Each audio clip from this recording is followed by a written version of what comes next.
In the absence of law and order, good governance and security of life and liberty, it is not possible to undertake the other equally important issues which confront us. There is insufficient awareness and recognition of the problems we face, both at the federal level and in the other provinces. You'd be surprised to know how ignorant people are in the other provinces about what we are actually facing. Our aim is to emphasize our predicament and enlighten our fellow citizens on the perils we face. We have been the frontline state, so-called, for over 3 decades, ever since the Soviet invasion of Afghanistan.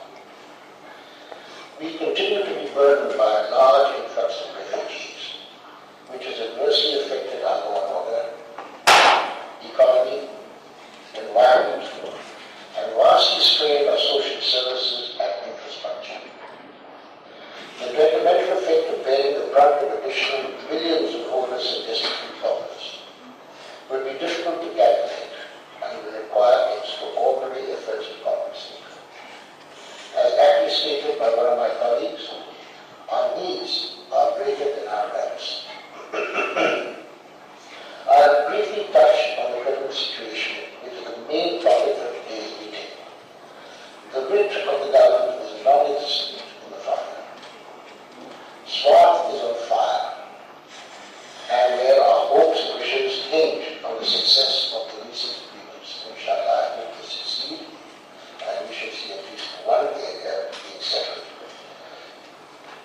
Kidnappings, bomb blasts, suicide bombings, murders, complete lack of respect for the rule of law, and a total sense of insecurity that become the order of the day. There is no value for human life and suffering. In the bargain, we have lost all the humanistic teachings of our great religion, Islam, and also drifted away from our traditional code of Bakhtu. How can we retrieve these admirable values and virtues? This is a fundamental challenge for our society, and we have to succeed for the sake of our future generations. We should be deliberating on all the subjects mentioned, and will produce papers which will be placed before our fellow citizens for discussion on the basis of which we should draft final reports. The results will be shared with the public through the media, seminars, interaction with politicians, the legislature, civil and military bureaucracy, diplomats, international organizations, the media, and think tanks. This was by the way of an introduction to the citizen's voice. The issue we should be discussing today is being presented to you by General Gul, a patriot and a great soldier. You all know. He requires no introduction, as he is well known to all of you. He was ably assisted by Mr. Abbas Khan, next to him, a model policeman and my friend and colleague of many years. Mr. Rahimullah Yusufai, who unfortunately is not with us today, renowned analyst and journalist par excellence, and Mr. Atif Hanif, a dedicated citizen banker who spoke to you a little while ago, who genuinely feels forward, deeply concerned with the future of our youth and country. The format for the meeting will be explained to you by General Gul. There should be sufficient time for questions, expression of views, suggestions, etc. At the end of the talk, we should prepare a final report, which I hope will truly reflect the voice of the citizens, and which we shall project as prescribed. May Allah bestow on us blessings and mercy. Ameen. Thank you very much.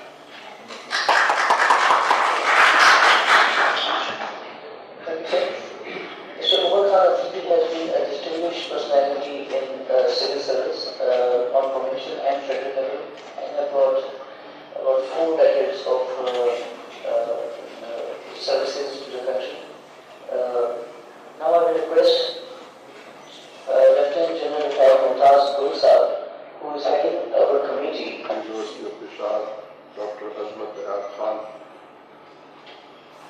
Honorable Chairman, the Citizen's Voice, Mr. Umar Khan Afridi, distinguished guests, members of the faculty and media, my dear students, Ladies and gentlemen, Assalamu alaikum. It gives me immense pleasure to be here amongst you today. It is like homecoming, and I am deeply indebted to Mr. Abbas Khan and Rahimullah Yusuf Zaid, who were great help in compiling what I am going to present to you today. I am certain that you will find the talk useful, and we look forward to comments, suggestions, any criticism, observation on what you have to say. What I am going to present before you in about half an hour's time has the concurrence of the think tank, and we hope that today's session with you will be most rewarding for us. A very brief introduction. The law and order situation in NWFP and FATA is getting from bad to worse. Avoiding detailed account of its historical background, an effort will be made to highlight certain salient aspects responsible for the existing situation. As you know, the region was used as a sanctuary and base for jihad in Afghanistan, and as a result, the Bureau line status diminished. We had a large influx of Afghan refugees, and then came the withdrawal of Soviet troops, after which the United States and its allies abandoned Afghanistan. Then came the infighting in Afghanistan, and as you know, Taliban Northern Alliance confrontation took place, and Pakistan in this confrontation assisted the Taliban movement. Then came the Pakistan recognition and support of Taliban government, and then the situation after 9/11, where there was a U-turn in Pakistan-Afghan policy, and our friends the Taliban became our enemy. The United support Northern Alliance against Taliban and the downfall of the Taliban government. This resulted in some of the Taliban Al-Qaeda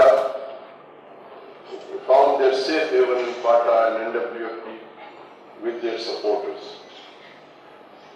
And then the war in Afghanistan, which was fought and is being fought between the Taliban versus the rest, and unfortunately the rest includes Pakistan.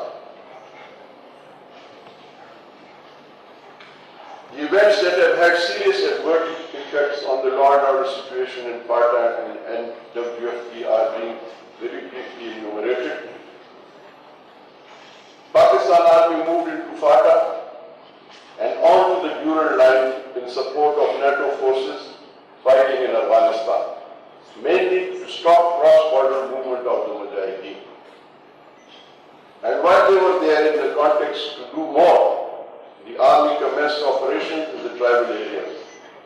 The collateral damages invoked strong and bitter reaction. The arrest of Taliban and Al-Qaeda members and then handing them over to the United States. Ruthless, destructive action against Madaris and killing of innocent people added fuel to fire and the extremist fury. Unprecedented increase in suicide attacks in the region and other parts of the country. Failure of governments and security forces to cope with the situation resulted in a void.